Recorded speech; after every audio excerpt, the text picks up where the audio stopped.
Hello my YouTube family, দেখো আবারও আজকে হাজির হয়েছি নতুন একটা রেসিপি ভিডিও নিয়ে। আজকে আমাদের রেসিপি হচ্ছে শোল মাছের টক।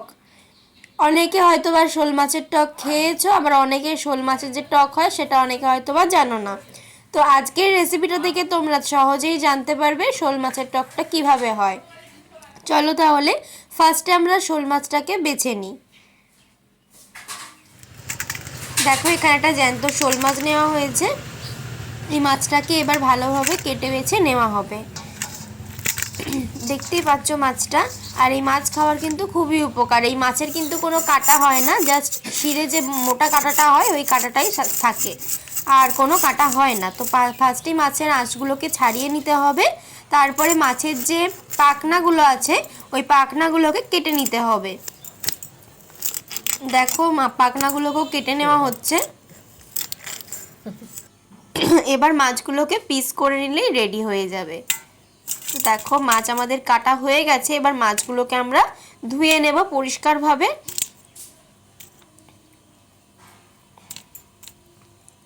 তো দেখো বন্ধুরা, মাছগুলোকে কিন্তু ধুয়ে নিয়েছি, মাছের পিসগুলোকে।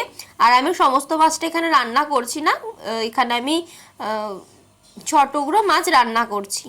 তো দেখো ফার্স্টে মাছের মধ্যে একটু লবণ দিয়ে নিলাম, আর দিয়ে নিচ্ছি একটু হলুদ। দিয়ে হলুদটাকে মাছের সাথে ভালোভাবে মাখিয়ে নিতে হবে। দেখো ভালোভাবে মাখিয়ে নিচ্ছি।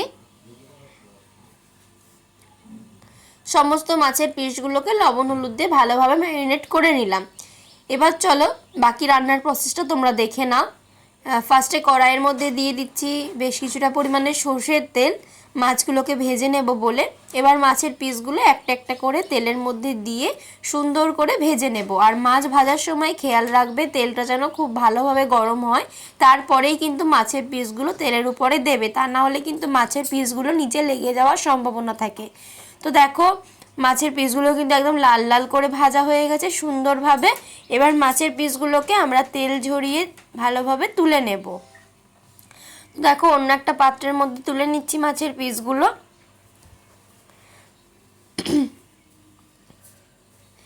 এদিকে দেখো দুটো কাঁচা তেঁতুলকে ভালোভাবে সিদ্ধ করে নিয়েছি প্রেসার কুকারের মধ্যে। ওটা তোমাদের সাথে আর শেয়ার করলাম না সিদ্ধ করাটা, কেননা কোনো তো ব্যাপার না সিদ্ধ করাটা। দুটো কাঁচা তেঁতুলকে প্রেসার কুকারে দিয়ে আর দুটো সিটি দিয়ে নেবে, তাহলেই সুন্দর এরকম সিদ্ধ হয়ে যাবে। তারপর একটা হাতার সাহায্যে এরকম একটু করে নেবে, তাহলে যে পাল্পটা জলের সাথে মিশে যাবে। এবার এই জলটাকে আমরা ছাঁকনির সাহায্যে ছেঁকে নেব।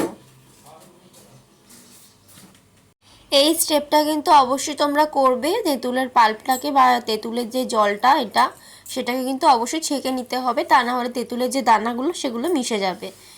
তো দেখো এটা ভালোভাবে জলটাকে ছেঁকে নিয়েছি, আর এতটা পরিমাণে হয়েছে। এবার চলো বাকি রান্নার প্রসেসটা দেখানো যাক। আমি ওই তেলের মধ্যেই করছি, তো তোমরা চাইলে তেলটাকে চেঞ্জ করতে পারো। তো ওই তেলের মধ্যেই ফার্স্টে ফোড়নে দিয়ে দিলাম শুকনো লঙ্কা, আর দিয়ে দিলাম গোটা সর্ষে। এরপর দিয়ে দিচ্ছি 1 চামচের একটু কম হলুদের গুঁড়ো। আর এটা যেহেতু টক ঝাল মিষ্টি হয়, তো ঝালের জন্য দিলাম 1/2 চামচ ঝাল লঙ্কার গুঁড়ো। দেওয়ার পরে ভালোভাবে এটাকে একটু পাক করে নিলাম। এবার ওই তেঁতুলের যে রসটা বের করে রেখেছিলাম, সিদ্ধ করা তেঁতুলের যে জলটা, ওই জলটাকে দিয়ে দিলাম এর মধ্যে। দেওয়ার পরে এটাকে এবার একটু ফুটিয়ে নিতে হবে। গরমকাল হোক বা শীতকাল, যে কোনো সময়তেই এই রান্নাটা কিন্তু খুবই ভালো লাগে খেতে। আর এই মাছটা যেহেতু উপকারী, বাচ্চাদেরকে অনায়াসেই কিন্তু তোমরা বানিয়ে দিতে পারো, তারা কিন্তু হাসি মুখে খেয়ে নেবে। তো দেখো এটা একটু ফুটে উঠলে এবার এখানে দিয়ে দিলাম 2 চামচ সর্ষের পেস্ট।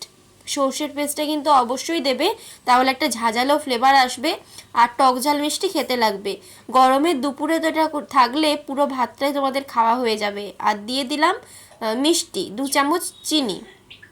এটি একটু টক ঝাল মিষ্টি খেতে হয়, আগেই বললাম, তার জন্য দিয়ে দিলাম 2 চামচ চিনি। চিনিটা তোমরা তোমাদের স্বাদ মতো দিতে পারো। দেওয়ার পরে এটাকে একটু মিক্স করে নিলাম। এবার দিয়ে দেব রান্নার মূল উপকরণ লবণ। লবণ ছাড়া তো কোনো রান্নাই সম্পূর্ণ হয় না, তাই না? তো লবণটা এখানে দিয়ে নিলাম। দেওয়ার পরে এটাকে ভালোভাবে একটু মিক্স করে নিলাম। তারপরে গ্রেভিটা যখন ফুটবে তখন এর মধ্যে দিয়ে দিতে হবে মাছের পিসগুলো। যে মাছের পিসগুলো ভেজে তুলে রেখেছিলাম সেই মাছের পিসগুলো দিয়ে দিলাম। দেওয়ার পরে মাছের পিসগুলোকে পুরো টকের গ্রেভিটার মধ্যে ডুবিয়ে দিতে হবে। যাতে মাছটা ভালোভাবে গ্রেভিটাকে অ্যাবজর্ব করে। এবার এটাকে ঢাকা চাপা দিয়ে একটু রেস্টে রাখবো, মানে ফুটিয়ে নেব। তো দেখো 2-3 মিনিট পর ফিরে এলাম, আর অনেকটা কিন্তু মাছগুলো ভেসে উঠেছে, তার মানে অনেকটা পরিমাণে গ্রেভি অ্যাবজর্ব করে নিয়েছে। আর যে আমরা টকের জন্য যে গ্রেভিটা বানিয়েছিলাম সেটাও কিন্তু অনেকটা ঘন হয়েছে, দেখে বুঝতেই পারছো। আমি এই পর্যায়ে এটাকে সার্ভ করে নেব। তো দেখলে তো আজকের এই রেসিপিটা শোল মাছের টক কত সুন্দর সহজে বানিয়ে নেওয়া গেল। তোমরা কিন্তু বাড়িতে অবশ্যই এইভাবে বানাবে। আর তোমরা আমাদের থেকে কী কী রেসিপি চাইছো দেখতে সেগুলো অবশ্যই কমেন্ট করে জানাবে, আমাদের খুবই ভালো লাগবে। আর এরকমভাবে আমাদেরকে সাপোর্ট করো, পাশে থাকো। আজকের রেসিপিটা কেমন লাগলো অবশ্যই কমেন্ট করে জানাবে। তোমাদের এক একটা কমেন্ট আমাদেরকে অনেক বেশি উৎসাহিত করে ভিডিও বানাতে। আজকের মতো এখানেই টাটা, সবাই ভালো থেকো, সুস্থ থেকো।